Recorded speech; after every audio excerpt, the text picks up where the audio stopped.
जयपुर में पूर्व प्रधानमंत्री राजीव गांधी की पुण्यतिथि मनाई गई। इस मौके पर पीसीसी कार्यालय में पुष्पांजलि कार्यक्रम आयोजित किया गया, जहां पहुंचकर CM Ashok Gehlot, PCC chief Govind Singh Dotasra सहित कांग्रेस के नेताओं ने राजीव गांधी की प्रतिमा के समक्ष पुष्प अर्पित कर श्रद्धांजलि दी। वहीं सर्वधर्म प्रार्थना सभा में शामिल हुए। इसके बाद मीडिया से रूबरू होते हुए सीएम ने कहा कि राजीव गांधी की उपलब्धियों को आज भी याद किया जाता है। राजीव गांधी ने 21वीं सदी का सपना देखा, लेकिन दुर्भाग्य यह है कि उनके काम को भुलाने का काम हो रहा है। वहीं सीएम ने इस दौरान केंद्र सरकार पर भी निशाना साधा। उन्होंने कहा कि फिर भाजपा धर्म की राजनीति कर रही है।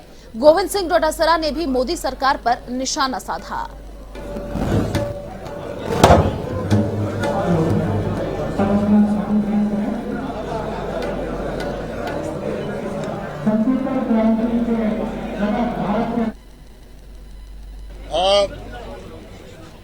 राजीव गांधी जी के पुण्यतिथि के अवसर पर हम लोग आज सब पहुंचे थे श्रद्धा सुमन चढ़ाने के लिए। एक नौजवान जो देश के प्रधानमंत्री बने और 21वीं सेंचुरी की बात करी, आज जो मोबाइल फोन, इंटरनेट, कंप्यूटर का जो युग है, पूरी क्रांति हो गई देश के अंदर, वो उन्हीं की देन थी। जिस प्रकार उन्होंने संविधान में संशोधन किए थे, 73वां 74वां, उससे स्थानीय निकायों को, पंचायत राज को जो अधिकार मिले वो सबके सामने हैं। आज गांव में सरपंच जो है महिला बन रही है, दलित बन रहा है, पिछड़ा बन रहा है। पहले संभव नहीं था। बहुत बड़ी क्रांति हुई उस वक्त में। तो उनकी उपलब्धियों को आज भी हम याद करते हैं। दुर्भाग्य इस बात का है देश के अंदर कि वर्तमान सरकार को पिछली सरकारों के जो प्रधानमंत्री थे या जो योगदान था, उसको भुलाने का षड्यंत्र चल रहा है। उसी रूप में एक शब्द नहीं बोलते लोग। मुझे आश्चर्य होता है कि मेरे ख्याल से दुनिया के कोई मुल्क में नहीं होगा कि आप अपने विरासत में आप आके बैठे हैं, प्रधानमंत्री, राष्ट्रपति बने हैं, तो पुरानी विरासत को भुला दो। ये मैंने पहली बार देख रहा हूँ देश के अंदर। इसलिए मैं बार बार कहता हूँ, देश किस दिशा में जा रहा है किसी को नहीं मालूम। किस दिशा में जाएगा कोई समझ नहीं पा रहा है। अभी तो धर्म के नाम पर लोग बहुत उत्साहित हैं। हिंदू धर्म की बात कर रहे हैं लोग। हिंदू धर्म के नाम पर चाहे युवा हो चाहे बुजुर्ग हो, उनको अच्छा लगता है। पर जब तक हम सभी धर्म के लोगों को, सभी जातियों को, सभी वर्गों को साथ लेकर नहीं चलेंगे, आज 70 साल के सफर तय करते करते यहाँ तक पहुंचे हम लोग। इंदिरा गांधी जी ने जान देती, राजीव गांधी जी शहीद हो गए, सरदार बहन जी शहीद हो गए, 11 कितने लोग शहीद हुए, पर आज खालिस्तान नहीं बनने दिया। देश को एक रखा, अखंड रखा। इतनी बड़ी उपलब्धियां इस देश ने हासिल करी है त्याग बलिदान करके।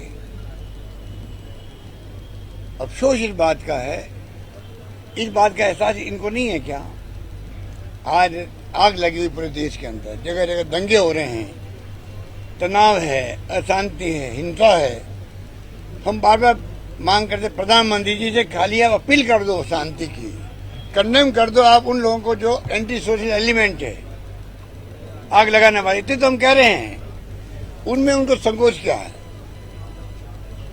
पूरा देश समझ चुका है इनकी चालों को, इनके मंसूबों को। इधर कल प्रधानमंत्री जी ने जो बोला है राजस्थान के इनकी कार्यकारिणी की बैठक में, एकदम यू टर्न कर लिया। यू टर्न, हम विकास के मुद्दे पर आगे बढ़ेंगे। अभी तो आग लगी, पहले उसको बुझाओ। हमेशा ही आग लगाते हैं और कांग्रेस के लोग आग बुझाने का काम करता है। आज तक ये स्थिति है। इसलिए मैं समझता हूँ कि धीरे धीरे लोग समझेंगे।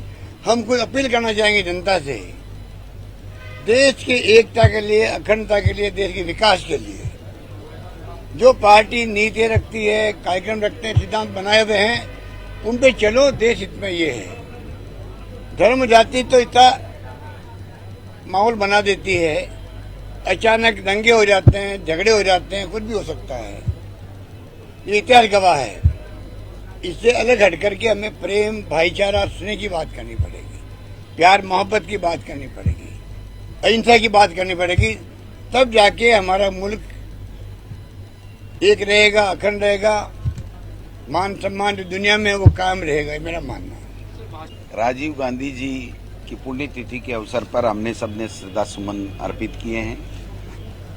महान नेता जिन्होंने 20वीं सदी में देश को 21वीं सदी में ले जाने की बात की, पहली बार देश में टीकाकरण के लिए 300 करोड़ रुपए दिए, एजुकेशन पॉलिसी दी, और जिस प्रकार से देश को एक और अखंड रखने के लिए शहीद हो गए और ग्रामीण क्षेत्र से नीचे के स्तर से योजनाएं बन करके नीचे के स्तर से लोग तय करें कि हमें कौन सा किस तरीके का विकास चाहिए। आरक्षण और 18 साल की उम्र के नौजवानों को वोट का अधिकार, ये सब राजीव गांधी जी की देन है। मैं समझता हूं कि ऐसे नेता के जो सपने थे उनको पूरा करने में हम कांग्रेस के लोग कृत संकल्पित हैं और उनसे हमें प्रेरणा मिलती है। उन्होंने जो आदर्श देश की और दुनिया की राजनीति में स्थापित किए उनको लेकर के हम आगे चलते हैं। सर, राज्यसभा के चुनाव आ रहे हैं, कांग्रेस क्या पहले किसी ट्रेनिंग कैंप रखेगी या सीधे वोटिंग के लिए जाएंगे? हम लोग संगठन की तरफ से 1 और 2 तारीख को वर्कशॉप रख रहे हैं। जो हमारा उदयपुर डिक्लेरेशन हुआ उसकी तैयारी को लेकर के, इसके अलावा इस तरीके का कभी कोई ऐसा कोई कार्यक्रम नहीं है। लेकिन एक बात मैं कहना चाहूंगा, आप पूछें या नहीं पूछें, ये कल प्रधानमंत्री जी वंशवाद की बात बोल रहे हैं। दीप्ति महेश्वरी को टिकट किसने दिया? वसुंधरा जी और उनके बेटे को टिकट किसने दिया? राजनाथ सिंह के बेटे को टिकट किसने दिया? और फिर कहते हैं 70 साल या 75 साल। तो कैलाश मेघवाल जी कितने साल के हैं? 85 साल के। सूर्यकांता व्यास जी कितने साल की हैं? तो इनकी कथनी और करनी में फर्क है।